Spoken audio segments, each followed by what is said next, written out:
This is Greg Strange at the Institute of Directors with the latest in our series of business vidcasts from the IoD. And with me is Graeme Leach, the Chief Economist of the Institute. And Graeme, you can't help but notice at the moment the black clouds skimming through the air. It's been pretty miserable weather and pretty miserable economic results as well. Is it the same everywhere? No, it's not. I mean, yes, we've got bad weather and a badly performing economy at home, but there are other parts of the globe where we can really learn some really rather important lessons as to how to run your economy or how not to in the case of the UK.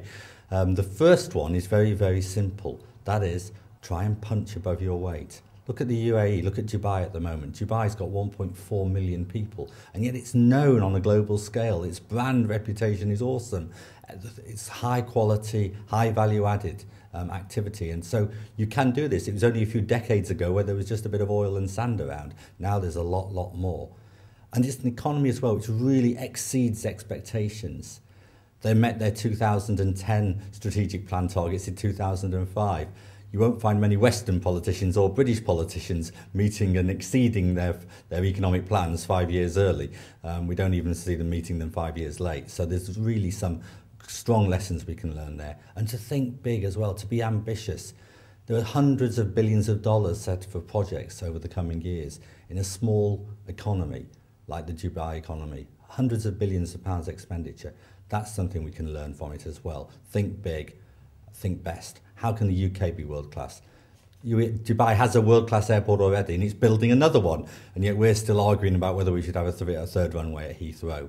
You can change while you can as well. That's another key important factor. Use the good years to make the tough decisions, because it's even harder when things turn downwards. So that's a key lesson that the government's got to learn in the UK.